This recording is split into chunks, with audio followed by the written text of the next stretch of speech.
السلام علیکم۔ خلیفہ ہارون رشید بھیس بدل کر اپنی رعایا کی خبر گیری کیا کرتا تھا۔ ایک روز اس نے دریا کے کنارے ایک شخص کو دیکھا جو کہ جال دریا میں پھینک کر مچھلیاں پکڑ رہا تھا۔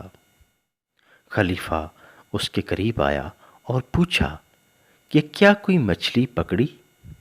اس نے جواب دیا، ابھی تک تو کوئی نہیں پکڑی۔ خلیفہ نے پوچھا، کوئی امید ہے؟ وہ کہنے لگا، انشاءاللہ شام تک 3 مچھلیاں پکڑ لوں گا اور پھر گھر چلا جاؤں گا۔ خلیفہ نے حیران ہو کر پوچھا، 3 ہی کیوں؟ زیادہ کیوں نہیں پکڑتے؟ وہ کہنے لگا، میرا کئی سالوں سے یہی معمول ہے اور ایسے ہی زندگی گزار رہا ہوں۔ روزانہ یہاں آتا ہوں، جال دریا میں پھینکتا ہوں۔ قدرت میرے لیے روز 3 مچھلیوں کا انتظام کر دیتی ہے۔ جو ہی 3 مچھلیاں پکڑ لیتا ہوں تو جال اٹھائے گھر چلا جاتا ہوں۔ خلیفہ کو اس کی باتوں میں دلچسپی پیدا ہو گئی۔ پوچھا، 3 مچھلیوں کا کیا کرتے ہو؟ اس نے کہا، ایک گھر میں پکا لیتا ہوں، باقی 2 بیچ کر ضروریات زندگی پوری کرتا ہوں۔ بس یوں ہی میری گزر بسر ہو رہی ہے۔ خلیفہ نے کچھ دیر سوچ کر کہا، مجھے اپنا حصہ دار بنا لو، ہم اکٹھے یہ کام کرتے ہیں۔ مچھیرے نے کہا، مجھے آپ کی ضرورت نہیں، مجھے جو چاہیے روزانہ مل جاتا ہے۔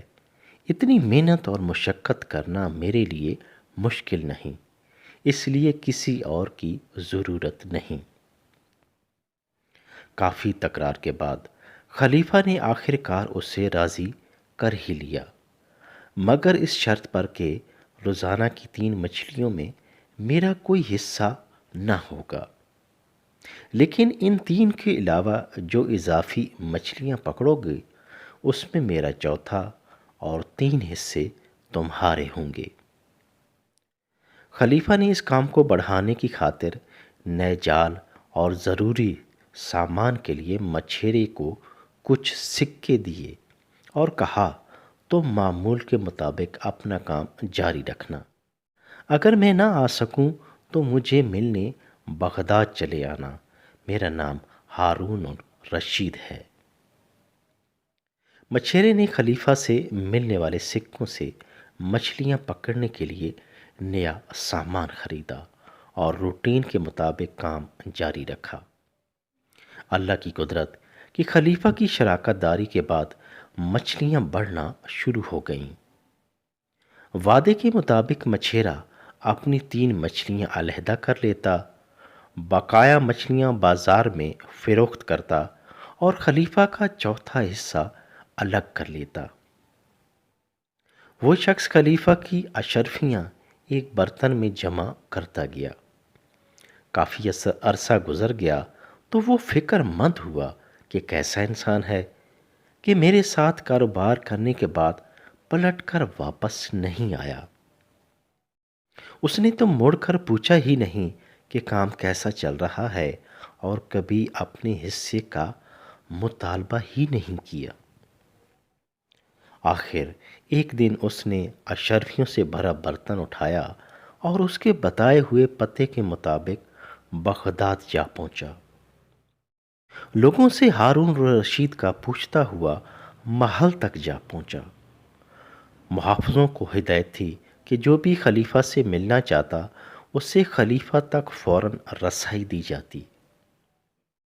مچھیرا تو خلیفہ کی شان و شوکت اور عظیم و شان دربار دیکھ کر دنگ رہ گیا۔ خلیفہ نے اسے پہچان لیا، محبت سے اپنے پاس بٹھایا اور پوچھا، کیسے آنا ہوا؟ اس نے جھجکتے ہوئے بتایا کہ آپ کے حصے کا منافع لے کر آیا ہوں، وہ آپ کی خدمت میں پیش کرنا چاہتا ہوں۔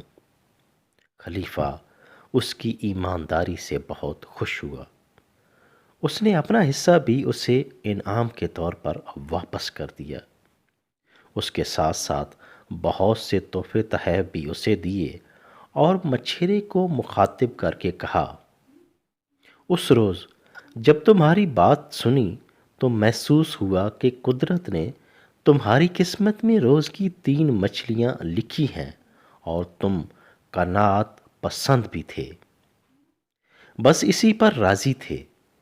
قدرت نے مجھے بے شمار مال و دولت سے نوازا ہے، میں نے تیرے ساتھ کاروبار میں قسمت کا اشتراک کیا تھا، جو برکت آئی وہ مشترک کا قسمت کا نتیجہ ہے۔ غریب مگر ایماندار مچھیرا خلیفہ کی دانائی اور رحم دلی سے بے حد متاثر ہوا۔ اس نے خلیفہ کا شکریہ ادا کیا اور بہت سا مال و دولت لے کر خوشی خوشی گھر روانہ ہو گیا۔ بس معلوم ہوا کہ نیک نیتی اور بھلائی کا جذبہ رزق میں اضافے کا باعث بنتا ہے اور خیر و برکت حاصل ہوتی ہے۔